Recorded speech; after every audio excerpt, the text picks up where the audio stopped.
Shalom, mari kita memulai pagi hari ini dengan mendengarkan firman Tuhan dan kita berdoa.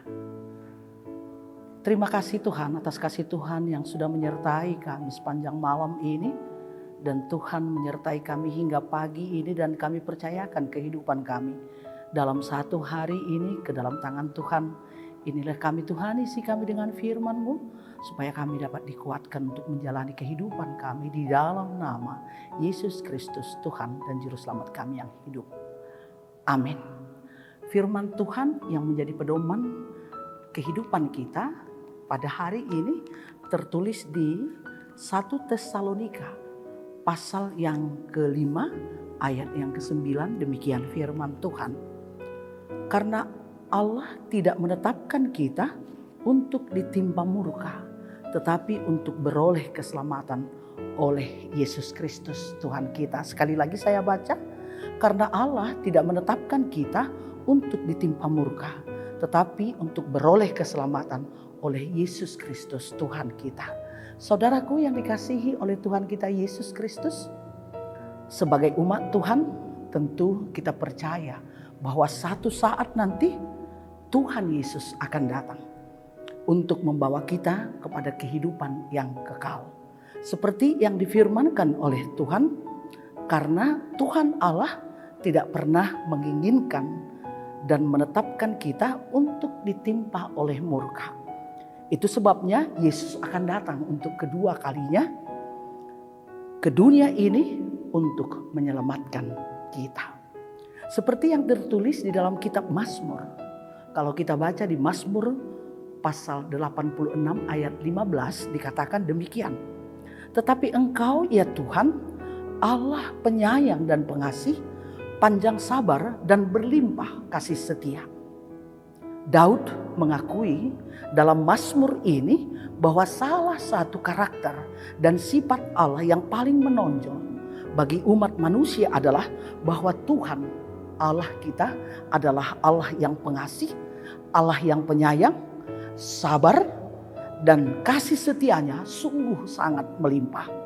Daud mengakui dalam Mazmur ini bahwa salah satu karakter dan sifat Allah yang paling menonjol bagi umat manusia adalah pengasih dan penyayang. Nah, berkaitan dengan itu, maka dituliskan oleh Rasul Paulus dalam surat Tesalonika ini, ia menyaksikan tentang pengalaman imannya dan mengatakan bahwa Allah tidak menetapkan kita untuk ditimpa oleh murka. Artinya, secara tersirat di balik karakter sifat Allah yang pengasih dan penyayang dan penyabar itu sebenarnya ada satu sifat karakter Allah, yaitu bahwa sewaktu-waktu Tuhan juga bisa murka. Dapat menimpakan penghukuman di mana tidak ada seorang pun yang dapat menghentikan murka dari Tuhan Allah. Seperti peristiwa besar yang menyatakan murka Allah terhadap manusia, kita dapat baca dalam Kejadian pasal 7 ayat yang keempat. Tuhan berfirman demikian, sebab 7 hari lagi aku akan menurunkan hujan ke atas bumi. 40 hari 40 malam lamanya. Dan aku akan menghapuskan dari muka bumi segala yang ada yang kujadikan itu. Dan murka Tuhan benar-benar terjadi melalui peristiwa air bah pada zaman Nabi Nuh, dan itu adalah sangat dahsyat. Ini bukan suatu peristiwa alam, tetapi peristiwa air bah adalah peristiwa penghukuman dari Tuhan Allah. Tetapi Tuhan Allah menyelamatkan Nuh, istrinya, 3 orang anaknya, dan 3 orang menantunya. Artinya melalui tindakan penyelamatan ini ditunjukkan bahwa selain sifat Allah yang menghukum bagi umatnya yang tidak tunduk kepada perintahnya, tetapi dia juga adalah Tuhan yang menyelamatkan.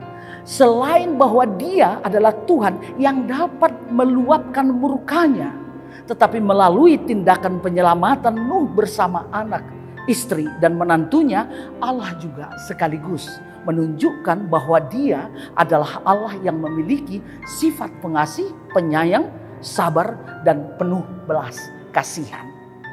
Murka juga dapat kita baca dalam Kejadian pasal 19 ayat 24 hingga ayat 25.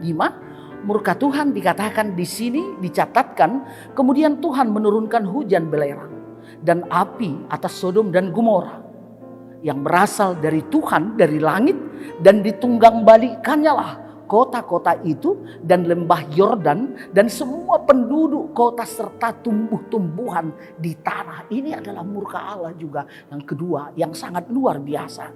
Dalam peristiwa kemarahan Tuhan ini atas Sodom dan Gomora, Tuhan mengadakan penghukuman dengan api dan belerang yang diturunkannya oleh dari langit untuk membakar kota itu. Tetapi ketika Tuhan membinasakan kota itu beserta penghuninya karena dosa-dosa pelanggaran mereka, namun di sana Tuhan juga sekaligus melakukan penyelamatan.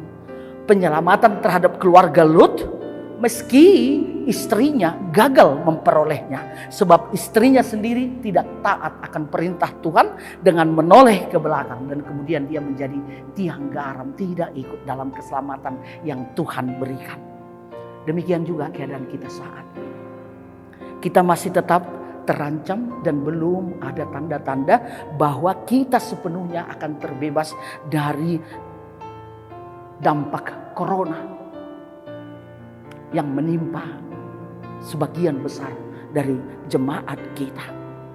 Bahkan dikatakan ada bentuk baru, Omikron, yang lebih mematikan. Dan ini semuanya membuat kita menjadi sedikit gentar apa yang terjadi ke depan.